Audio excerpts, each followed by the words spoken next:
Dimanche 5 mai 2019, mesdames, messieurs, bonsoir. Bienvenue à toutes et à tous dans cette édition d'information sur la télévision Labari.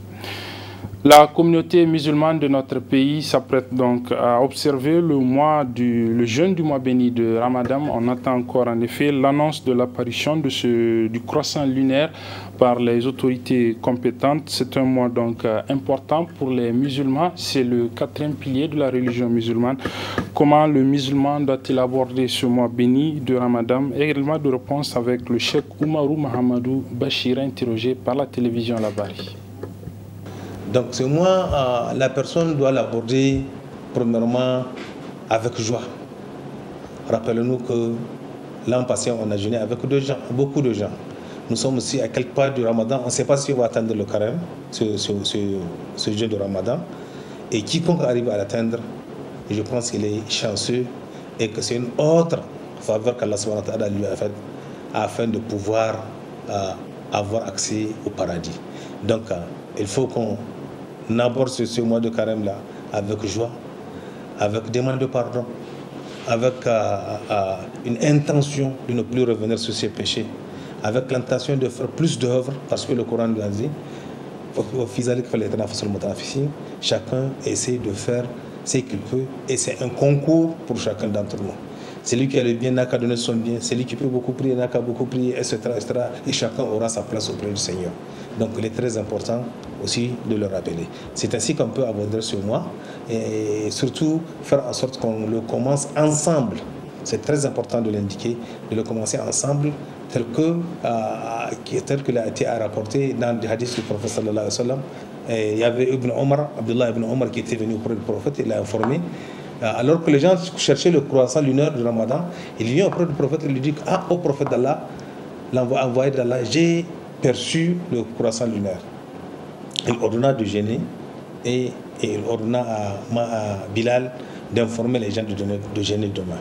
Aussi, il y avait un villageois qui était venu auprès du prophète sallallahu alayhi wa sallam, lui dit que moi j'ai vu le croissant lunaire. Il dit que tu attestes qu'il y a des divinités qu'Allah subhanahu wa ta'ala. Il dit oui, j'atteste cela. Et tu attestes que Mohamed et son envoyé, il dit qu'il atteste cela. Il appelle Bilal, il lui dit que Bilal fait le misant, informe les gens que demain tout le monde doit jeûner. Voilà des choses qui nous indiquent, des hadiths qui nous indiquent, des passages religieux islamiques qui nous indiquent qu'une personne peut attester la vue de la croissance lunaire. Un groupe d'individus aussi peut attester l'avoir vu, comme aussi une région peut être à la base du début de ce jeûne du mois de Ramadan, tant que cette vue du croissant a été réellement vue et elle a été attestée par des ulémas de cette entité. Voilà, c'était donc le cheikh Oumarou Mahamadou Bachir sur comment le musulman doit-il aborder le mois béni de Ramadan que la communauté musulmane de notre pays s'apprête donc à observer. Peut-être déjà demain, puisque nous apprenons de sources non officielles tout de même que le croissant lunaire a été aperçu dans 2 localités, une de Difa et une autre de Zender, Goudou-Maria pour Difa et Birnin-Kazaoui, donc dans la région de Zender. L'information n'est pas encore officielle. Si jamais elle se confirme, nous souhaitons donc un bon mois de Ramadan à l'ensemble des musulmans de notre pays. Le comité exécutif de l'Union des étudiants nigériens à l'université Abdou Moumouni Diofo de Niamey a animé cet après-midi un point de presse. Dans cette sortie médiatique, les étudiants nigériens à l'université Abdou Moumouni Diofo de Niamey appellent le gouvernement et le syndicat national des enseignants, chercheurs et des chercheurs du supérieur à trouver une solution à la crise que vivent les universités publiques de notre pays depuis le début du mois de mars. Je propose à cet effet de suivre un extrait du point de presse animé par le secrétaire général du comité exécutif de l'UNUN, M. Arifa Hassan. Le ministère chargé de l'enseignement supérieur, avec certaines institutions, ont accepté de répondre. Mais à cette rencontre qui s'était tenue hier à partir de 17 h, le syndicat national des enseignants, chercheurs et chercheurs du Niger n'était pas présent. Ayant voulu et sollicité de la part du comité exécutif de l'UNUN de créer les conditions pour que les assises convoquées par l'IENUN qui s'était proposé comme médiateur puissent se tenir au niveau du siège du SNEX. Chose que nous avions exposée en sollicitant les différentes parties qui avaient siégé au niveau de cette rencontre d'hier, nous leur avons demandé d'étudier la possibilité, car on ne peut forcer personne à partir là où on ne veut pas. Nous leur avons demandé d'étudier la possibilité de rejoindre le siège du SNEX et d'y rejoindre les enseignants afin qu'on puisse poser ce dialogue. Parce que pour nous, le siège de cette rencontre entre le SNEX, le gouvernement et l'IENUN importe peu. Si on devrait se réunir au siège du SNEX, si on devrait se réunir sur la planète Mars, si on devrait aller sur le Soleil faire ces débats, l'essentiel pour nous, c'est qu'on puisse trouver le moyen de nous asseoir et de nous écouter. Malheureusement, cette demande du SNEX n'a pas trouvé d'agrément de la part de tous ceux qui ont participé.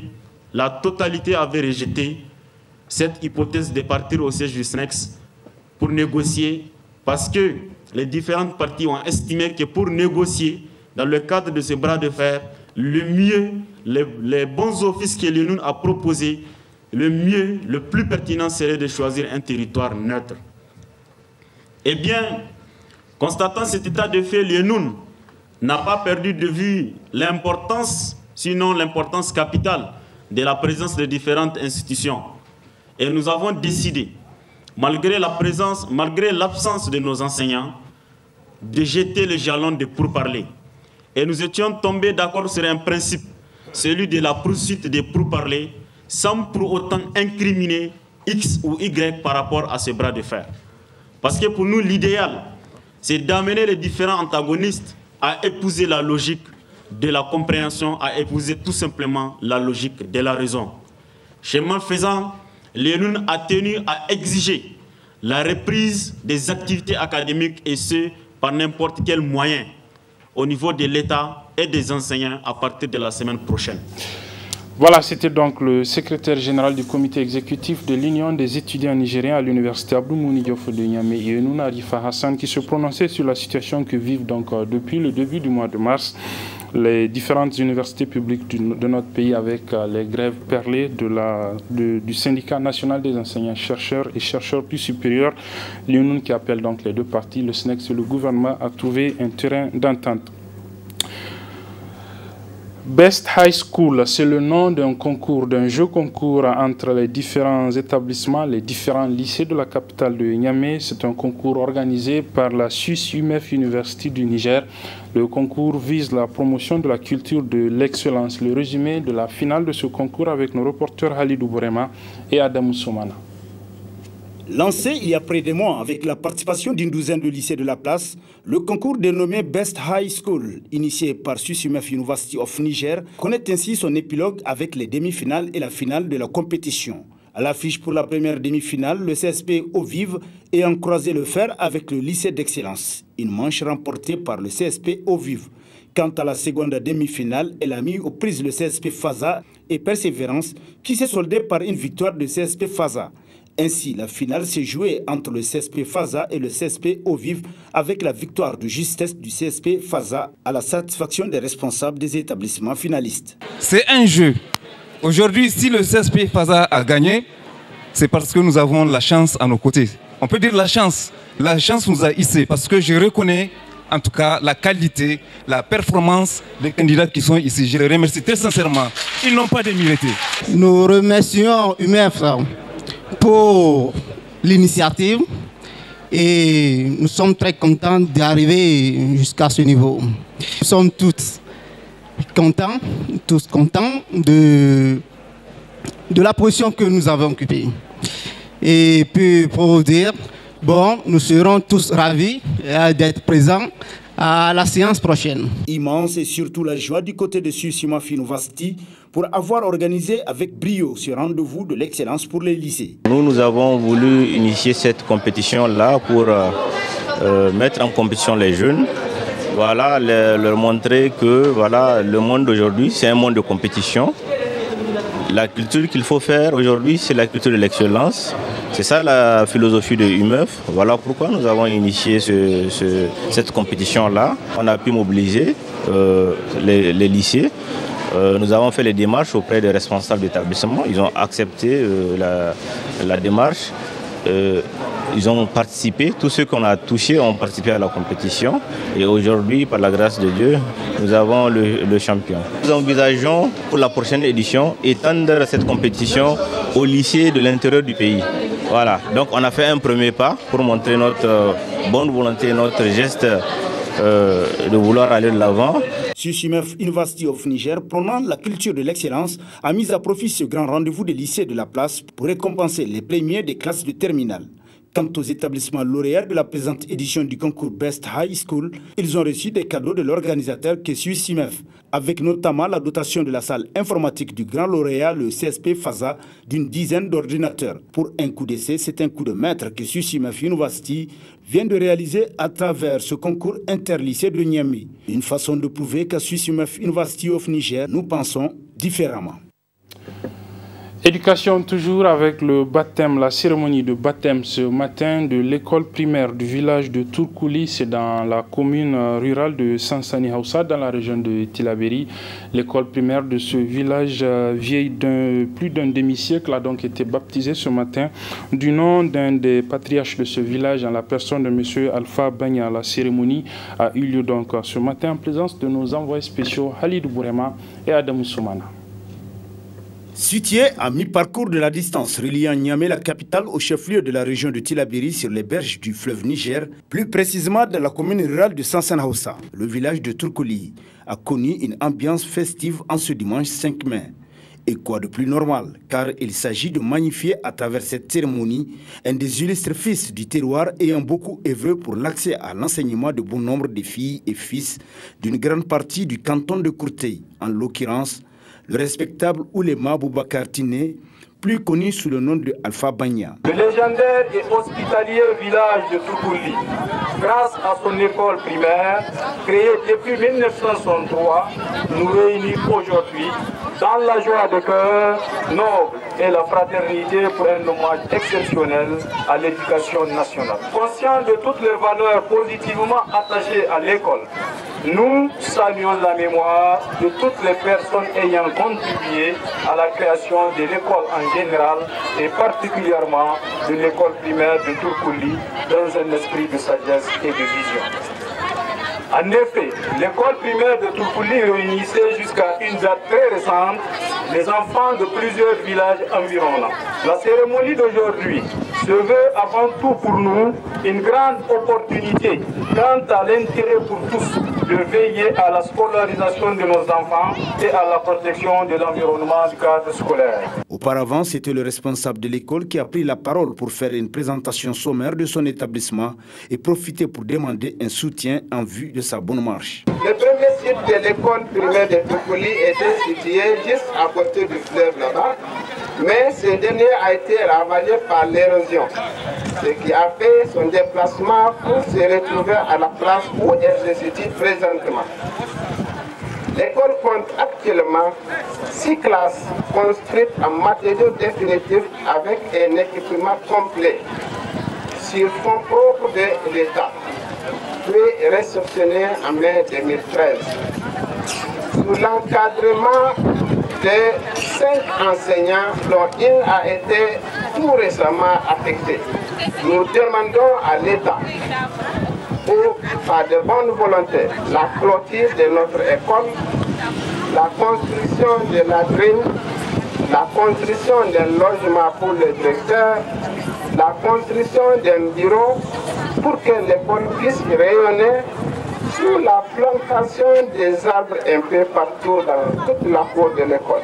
La cérémonie qui nous rassemble témoigne combien de fois Madame Bagna a contribué pour l'épanouissement et le développement des fils de Tourkouli. Ces actions qu'il a menées cadrent parfaitement et harmonieusement avec les vœux du gouvernement. À travers donc la création de cette école, il a vu beaucoup de ses enfants aujourd'hui à des hauts niveaux. L'unique candidat au poste vacant du 9e chef de village de Tourkouli, Mahamadou Al-Mustafa Alpha Bagna, a également saisi cette occasion pour remercier l'ensemble de la population du village et celle des villages environnants qui ont rehaussé de leur présence cette cérémonie. Puis vint le moment tant attendu que constitue le baptême symbolique de l'école primaire Turkouli, qui devient ainsi l'école primaire Alpha Bagna à la satisfaction de toute l'assistance et au-delà du village tout entier où la fête a continué de plus belle. Dans le cadre de ces activités, l'agence UA Niger 2019, en prélude donc à la tenue du 33e sommet des chefs d'État et de gouvernement de l'Union africaine en juillet prochain ici au Niger, l'agence donc UA Niger 2019, à travers son comité salubrité, a organisé ce matin une opération de salubrité dans la ville de Niamey. Résumé avec nos reporters Chebou Guisso et Hamza Sakou. Pour les préparatifs de la conférence de l'Union africaine, l'agence UA Niger est à sa 3e séance de salubrité pour une ville propre en vue d'accueillir plus de 55 chefs d'État africains. L'agence UA a pensé apporter du sien, donc une touche particulière dans l'organisation de l'accueil de la conférence de l'Union africaine au mois de juillet. Et à ce titre, l'agence UA a déterminé un certain nombre de comités techniques d'organisation. Comité d'accueil et d'hébergement, comité de restauration, comité de sécurité, comité de salubrité, assainissement, etc., etc. Alors c'est ainsi que l'agence UA a confié au comité technique de salubrité et d'assainissement de tout faire pour maintenir la ville de Niamey propre. Je dis bien la ville de Niamey propre. Cette opération de salubrité a commencé au siège de l'UA pour ensuite continuer au rond-point Gadafawa et puis poursuivre au niveau de la mairie garage en passant par le rond-point Enam pour enfin aboutir à l'échangeur Malibéro. Dans cette initiative, plusieurs ONG ont participé avec la délégation de l'UA dans l'œuvre d'embellissement de la capitale. Niamey est l'une des villes les plus belles, mais nous avons un problème à Niamey. Niamey n'est pas sale, ce sont les gens qui la rendent sale. Il faut que les gens, surtout les jeunes, qu'ils sortent pour balayer. Et quand on balaye, comme il a dit, c'est la santé. Et la santé, on la veut pour nous-mêmes et pour les futures générations. Et cette santé, cette poussière, cette saleté qu'on a, elle affecte plus nos enfants. Nous, on a grandi. Donc plus nos enfants. Moi je pense qu'ensemble avec vous, la presse qui nous accompagne, qui nous encourage surtout, moi j'apprécie beaucoup quand je viens sur les lieux pour balayer et je vois que la presse, elle essaie de sensibiliser, de partager. Et nous sommes là aujourd'hui. Ce qu'on veut, ce n'est pas balayer Niamey. On veut que la salubrité soit une culture. Elle soit une culture. On n'a plus que d'ici 10 ans, qu'on n'ait plus besoin de dire aux gens de sortir balayer. Parce que quand nous allons finir de balayer, nous allons encore attaquer d'autres problèmes de la ville. Et vous voyez que maintenant nous sommes en train d'attaquer la salubrité. On veut pas, on veut dans 10 ans qu'on ne dise plus à un Nigérien d'aller balayer. Et que quand il a un sachet d'eau, il sait là où le mettre. Soit ce sera dans la poubelle d'à côté, ou bien il la garde dans sa poche jusqu'à ce qu'il trouve la prochaine poubelle. Et c'est le plus important. Pour finir, le gouverneur de la région de Niamey a encouragé tous les participants, particulièrement l'université tunisienne, et par la même occasion invite la population à s'impliquer pour rendre Niamey encore plus coquette. La 6e édition de la compétition dénommée Mama en Or a eu lieu hier au niveau de l'Académie des arts martiaux de Niamey. C'est la région de Tawa qui a remporté le prix Mama en Or de cette Mama en Or donc de l'édition 2019. Je propose de suivre le résumé de cette cérémonie avec nos reporters Aboubakar Souley et Abdullah Razak Hamidou. C'est une salle composée majoritairement de femmes que nous avons eu droit pour le compte de la 6e édition de Mama en Or. Mama en Or, cette initiative qui récompense les meilleures sages-femmes du Niger, édition 2019. Depuis 1992, la journée du 5 mai est dédiée comme journée internationale de sages-femmes par l'Organisation mondiale de la santé afin de reconnaître la valeur d'un tel métier dans le domaine des soins obstétricaux et périnatales. Cette journée est ainsi célébrée dans de nombreux pays, afin de faire découvrir la richesse du métier de sage-femme et de rendre hommage à ces femmes et ces hommes qui le pratiquent et montrer leur importance au sein de la société. Au Niger, la première commémoration de cette journée est intervenue en 2011 et c'est à cette occasion que la première édition Maman en Or a vu le jour, l'édition de l'implication et le leadership de la Première Dame ont été déterminants pour son organisation. Et depuis lors, chaque année, l'édition Maman en Or est régulièrement organisée à l'honneur des sages-femmes. Depuis 2012, Jeunesse Production a initié cette activité pour apporter sa contribution à la culture de l'excellence au Niger, qui est chère à nos plus hautes autorités, au premier rang desquelles son Excellence M. Issoufou Mahamadou, président de la République du Niger. Maman en Or est organisée à l'occasion de la journée qui est dédiée à l'un des plus beaux métiers du monde, notamment la journée mondiale de la sage-femme. Cette journée particulièrement célébrée dans de nombreux pays est l'occasion de découvrir la richesse de ce métier de donneuse de vie. Rendre hommage aux femmes qui le pratiquent et montrent leur importance au sein de la société. Cet événement permet de rendre visibles les efforts fournis par les sages-femmes dans l'amélioration de la santé de la mère et de l'enfant, afin de les encourager à se donner plus au métier. Maman en Or, terme plein de signification pour la sage-femme, elle mérite ses compliments de par le rang qu'elle occupe dans la société. Qui est la sage-femme? C'est cette personne qui a réussi un programme de formation de sage-femme dûment reconnu par son pays, basé sur les compétences essentielles pour la pratique du métier de sage-femme de l'AICM et sur les normes globales de la formation des sages-femmes. Pour cette édition, c'est à Tawa que l'honneur revient. D'être choisie, Maman en Or parmi les 8. Et ça me va droit au cœur. Je compte vraiment redoubler d'efforts pour aller en avant. Voilà. J'ai consacré tout mon temps, et mon temps, ma volonté, à exercer le métier. Oui. Tout est bien qui finit bien. Rendez-vous est pris pour l'année prochaine. Et tout est en ordre par Zeinata Haute Couture. La fête internationale du travail, c'était le 1er mai dernier. Ici au Niger, les spécialistes de l'image, les cadreurs, si vous voulez, les caméramans, eux ont choisi la journée d'hier pour marquer cet événement international à travers une fête qu'ils ont organisée à travers leur association, l'association des caméramans des médias privés du Niger. C'était dans l'enceinte du siège de la Fédération nigérienne de football. Le résumé avec notre reporter Abdelrazak Hamidou. C'est dans une ambiance de joie et de fraternité que les membres de l'association des caméramans des médias privés, l'ASCAMEP, se sont retrouvés au corner dans l'enceinte de la FENIFOOT.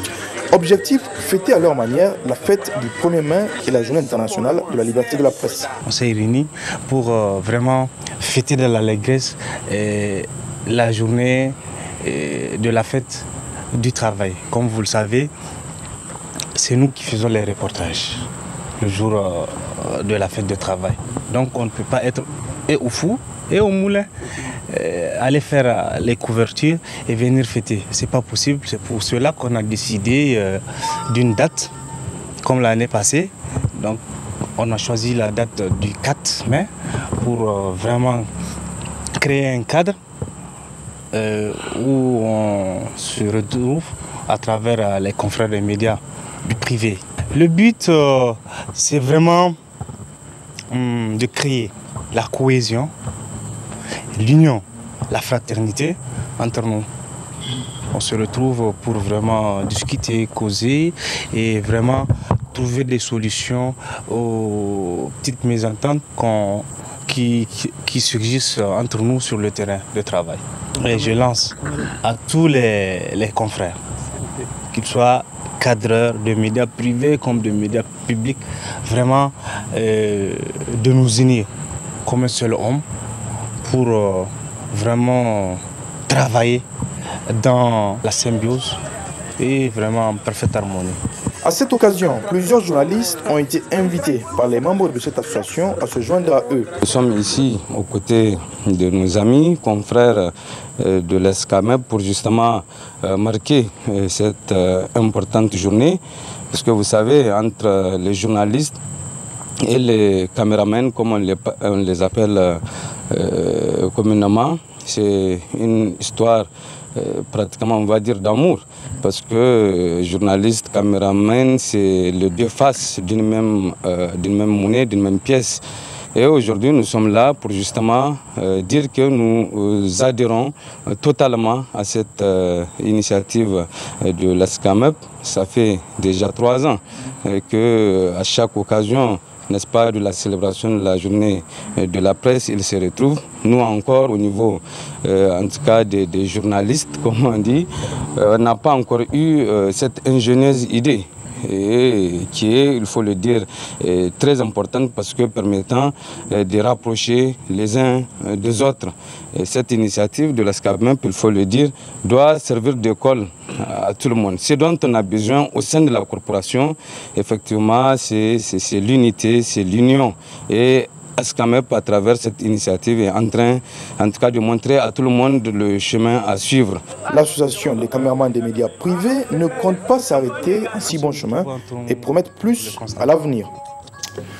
Voilà, et pour refermer cette édition, cette brève avec l'équipe nationale féminine de football de notre pays qui va quitter demain Niamey pour Abidjan où elle participera à la 2e édition du tournoi de l'Union des fédérations ouest-africaines de football, l'UFOA. C'est la zone B qui va être en compétition donc à Abidjan, en Côte d'Ivoire.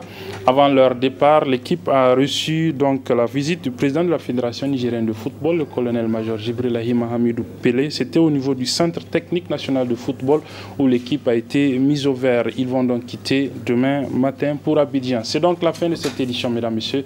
Merci de l'avoir suivi et très bonne suite des programmes sur la télévision Labari. Au revoir.